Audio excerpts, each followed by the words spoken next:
tenho uma pergunta para todos vocês e acho que assim, todo mundo aqui lidera equipes e são parte de empresas que estiveram presentes antes da disruptura tecnológica, ou antes, onde a inovação ela tinha um tempo muito maior para acontecer. E hoje, eu costumo trazer um pouco de um exemplo que eu uso lá dentro do grupo, dentro da agência.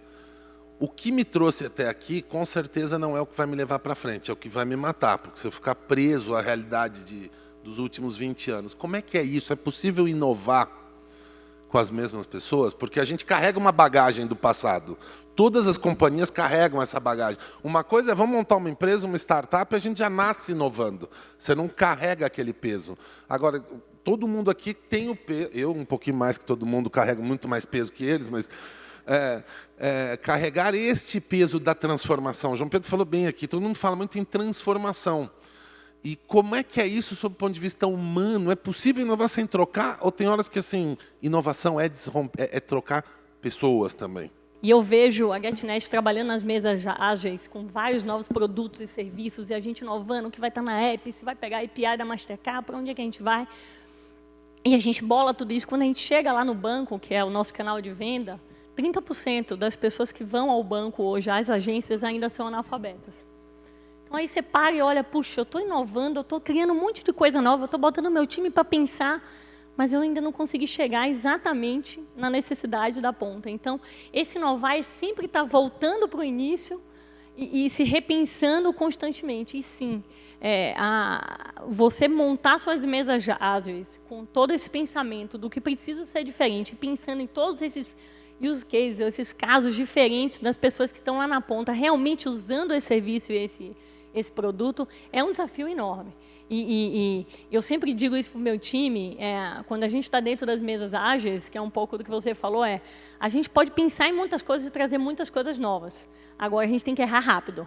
O que não dá é a gente bolar, gastar muito tempo, chegar na ponta, ver que não é implementável, que realmente não teve a aderência que a gente esperava do consumidor, a facilidade que a gente precisaria estar levando até lá, e demorar para fazer essa troca. Então, eu acho que junto com essa cultura inovadora, tem sim a necessidade de estar constantemente se reinventando, errando rápido e trazendo pessoas pensando diferentes para fazer com que isso realmente tenha a usabilidade que a gente espera, que realmente é o principal. Posso continuar? Então, eu acho que o segredo de tudo é a colaboração. Porque se a gente consegue criar um ambiente em que a gente integra a colaboração entre as pessoas que são diferentes, a gente vai conseguir fazer a evolução necessária. O que eu estou querendo dizer, né? Como é que a gente faz os milênios trabalharem com as gerações anteriores, por exemplo? Como que a gente cria um ambiente nesse sentido? E isso tem a ver com respeito e tem a ver com você fomentar essa diversidade dentro da organização, entender os papéis de cada um e como eles se complementam, porque de verdade eles se complementam, né? Você não pode abrir mão da experiência e do conhecimento que as pessoas têm, e não pode abrir mão da agilidade, do jeito de pensar diferente das pessoas que estão chegando na organização, dos jovens que estão chegando na organização hoje. Então, como você cria um ambiente para receber todas essas pessoas e que elas possam colaborar? É um ponto. A outra questão as próprias pessoas precisam se abrir para a mudança que vai acontecer. E algumas se abrem para isso e outras não. O que eu acho que é nosso papel enquanto organização é, de novo, também, criar a base para que essas pessoas se desenvolvam. Então, eu acho que vale muito mais, eu estou falando um pouco de gênero, mas vale muito mais a gente falar um pouco sobre a capacidade da pessoa se adaptar à mudança. E aí, gente, as pessoas são adaptáveis por natureza. Se você cria um programa dentro da organização que você chama a atenção para o que vai ser o serviço e por consequência, os trabalhos a partir de então, e dá para a pessoa o entendimento de o que é que vai ser o futuro e a formação para isso, a pessoa vai, porque todo mundo, assim, a maior parte das pessoas quer ir. Você tem que estar aberto a ouvir a demanda dos clientes, porque por melhor que a gente planeje, por melhor que seja a sua estratégia, a realidade vai ser sempre diferente. Não há como a gente adivinhar o que está acontecendo lá nos clientes, né? Então, obviamente, você tem que ter uma cultura que permita o erro, que seja flexível o suficiente, mas obviamente que o erro não pelo erro, mas o erro em que você possa aprender com ele e obviamente não repeti-lo, né? E ser muito ágil nessa transformação e como que você endereça as questões com os clientes. E customer centricity, né? Eu estou sendo repetitivo, mas o fato de você ter realmente e genuinamente o cliente no centro faz toda a diferença. É muito fácil falar, muito difícil de fazer, mas a gente tem que perseguir e dessa forma a gente consegue realmente inovar no mercado. Nós, como líderes, devemos desafiar primeiro o statu quo, lo que temos, ¿sí? Porque es una forma de gerar perguntas e, a través das perguntas, como falaram aqui, muito focadas nas pessoas, nos consumidores, encontrar novas soluções, desafiar, inspirar e ayudar a las personas a ser bien sucedidas. Al final, lideranza se trata de eso. Mas ahí también tenemos un desafío con una compañía grande como Kimberly-Clark, con 150 años de historia, que actúa en prácticamente todo el mundo, con más de 40.000 empregados y procesos muy fortes. Es cómo lograr esa agilidad de que hoy precisamos también y poder escaparnos un poco de esa rutina. Consigo pensar en ese mismo ejemplo de hoy, cómo desenvolvimos esa idea de la marca Haggis de mais abrazos para el servicio. Podríamos ter feito eso dentro de la estructura, tal vez, mas la decisión fue apartar un grupo fuera de jerarquías, un grupo multifuncional, diverso, con la responsabilidad, con el accountability, y perdón una palabra más, con el accountability, de encontrar esas soluciones que teníamos en la cabeza para las MAES, para los PAES que están en aquel momento. Y ellos son responsables 100% de él, están fuera de estructura, tienen que agregar valor. Y como falábamos hoy de tal vez algunas actividades van a trocar porque tenemos nuevas tecnologías que van a hacer actividades que antes hacían las personas.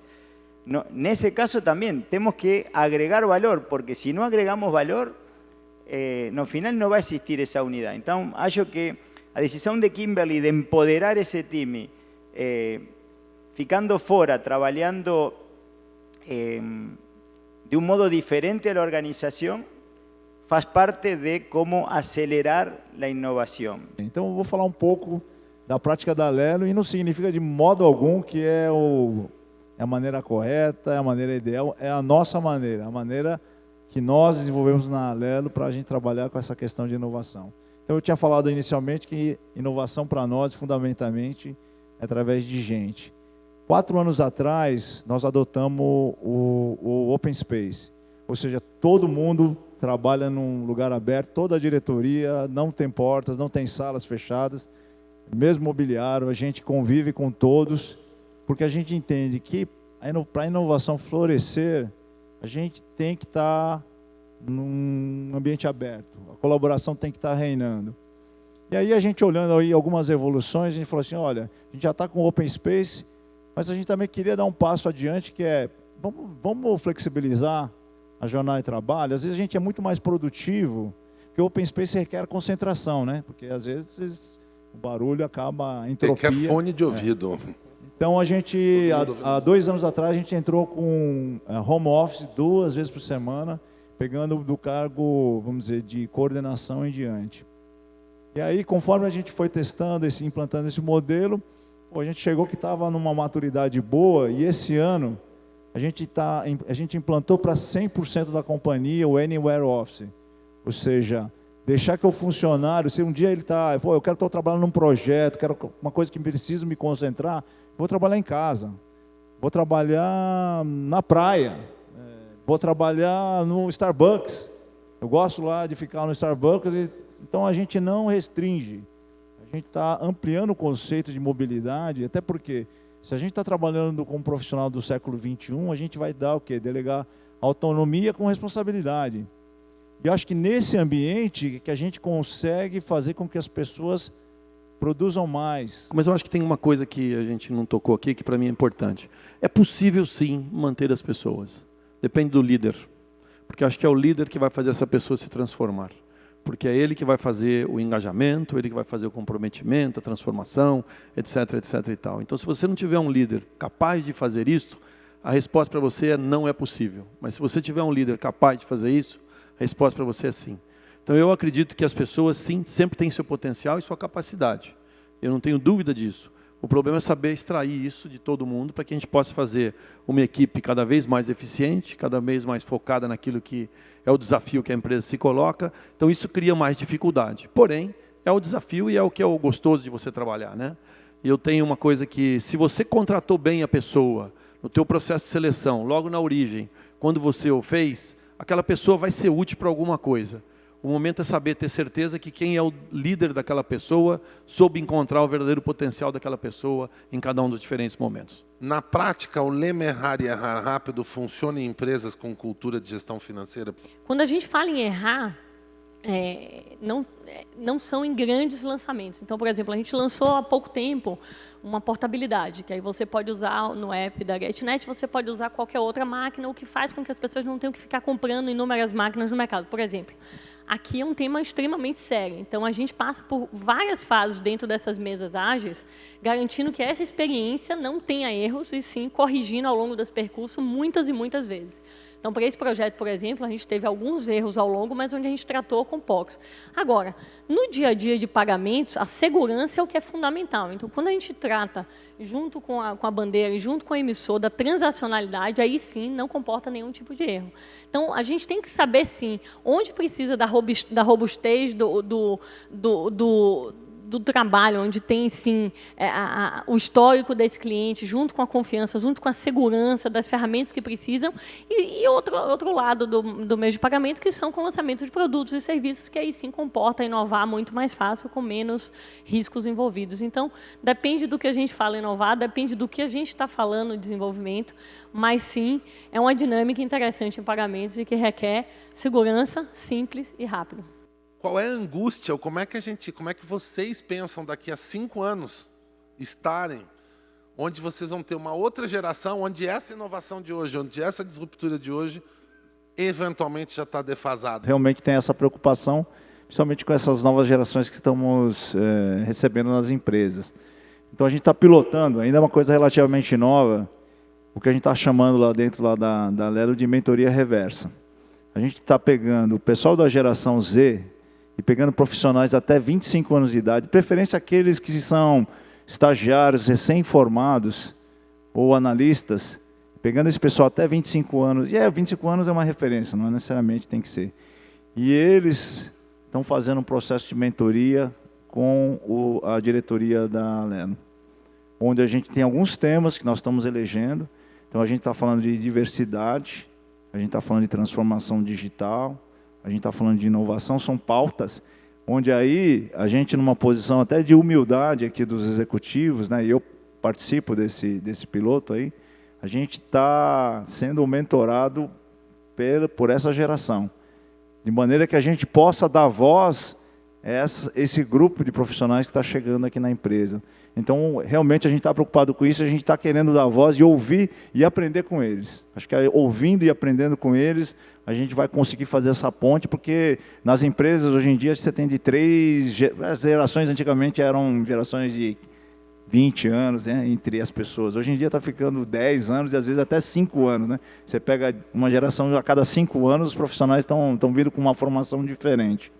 Então está sendo não tenho ainda resultados concretos aqui, mas é uma coisa que nós estamos pilotando, mas que a gente entende que é o caminho para você poder estar próximo desse profissional, desse jovem que está chegando lá na Leno. Eu acho que o principal ponto não é você saber daqui 5 anos como é que você vai estar.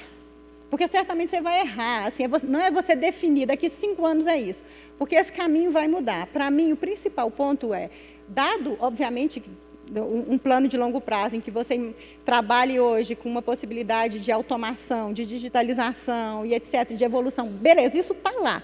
Mas a principal capacidade que você precisa ter é uma organização que seja capaz de se adaptar e de reagir rápido às mudanças que vão acontecer, porque elas vão acontecer. E o que eu tenho aprendido, a gente tem aprendido bastante, é que aquilo que a gente imagina não acontece na velocidade, da forma que a gente acha. Então, a gente tem que ser capaz de fazer essa readaptação, né, e fazer a alteração. Então, eu diria que é isso. Acho que o principal ponto não é você se preocupar com como você estará daqui a 5 anos, mas com a sua capacidade de reagir aos movimentos e se adaptar para evoluir, né, ao que o mercado está precisando. Muito importante para ter essa capacidade de se adaptar, e uma companhia com 150 anos tem que se adaptar, ¿sí?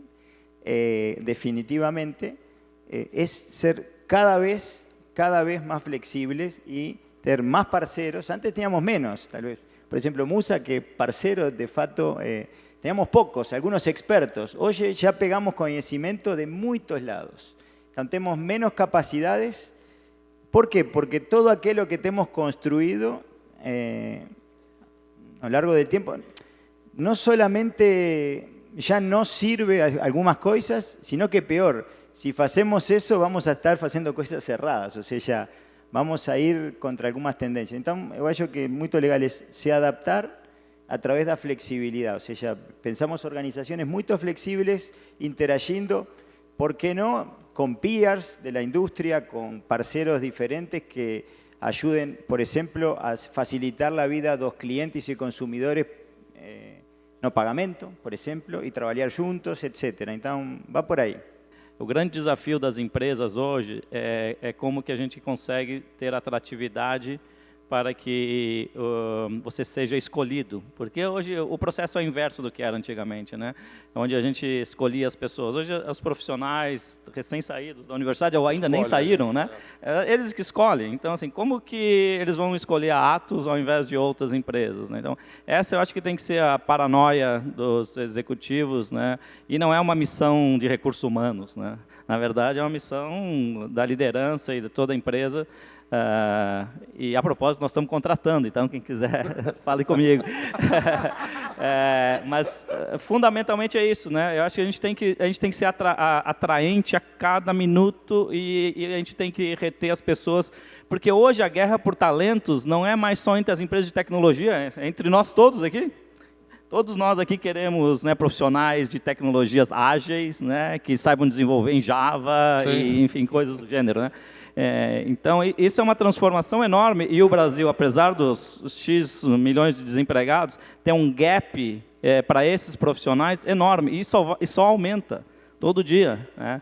Então, esse é o grande desafio, porque a escassez da mão de obra, digamos assim, especializada, é uma realidade e vai ser cada vez mais. Bom, eu acho sim que tudo que a gente falou aqui entre pessoas, sistemas e desenvolvimento, a gente está caminhando sim para algo muito mais fluido, muito mais sem fricção, mas que sim, cabe todos os desafios aqui de pessoas e de tecnologia para realmente levar a gente onde a gente vai chegar. De um lado, eu acho que o que vai acontecer daqui 2 anos, 3 anos, 4 anos, 5 anos, 10 anos, não é o que é importante. Eu acho que é muito mais importante saber que vamos evoluir e nós, como companhia, temos que ter preparado para essa evolução. Eu costumo brincar muito de que no mundo ninguém nunca inventou absolutamente nada. Eu desafio alguém a me mostrar alguma coisa inventada, é tudo melhorado de alguma coisa, partiu-se de algo existente e melhorou-se. Então a gente tem que acreditar nisso. Quando eu olho para a nossa indústria de pagamento, e a gente começa a olhar 10 anos atrás, 20 anos atrás, 30 anos atrás, a gente sonhava algum dia em ter tamanho, em ter relevância. Hoje a nossa indústria movimenta, para vocês terem uma ideia, 1,8 trilhões de reais por ano no Brasil. Não tem nenhuma indústria brasileira que movimenta esse montante, não existe nenhuma nem para comparar. Então quando você olha para esse monte, era um sonho. A gente olhava para aqui e falava, será que algum dia a gente vai ser importante ou relevante? Hoje nós somos importantes, somos relevantes, as pessoas querem. Por que as pessoas querem? Nós fomos nos inventando ao longo da jornada. Então não fica um desafio, se martirizando, porque se eu não fiz eu vou morrer. Você não vai morrer. Tenha que ter atividade, estar atento, flexibilidade, e você vai conseguir chegar lá. Eu acho que as empresas que souberam fazer toda essa jornada, elas estão hoje aí. Outras foram ficando para o caminho. Daqui a 10 anos, muitas que estão vivas hoje terão mortas, e das que estão, outras nascerão e assim por diante. Então eu acho que é uma agonia que a gente não precisa ter. Como gestor, a gente tem que saber levar a companhia, e ter certeza que a nossa missão está entregue, e que a gente fez um pouco mais.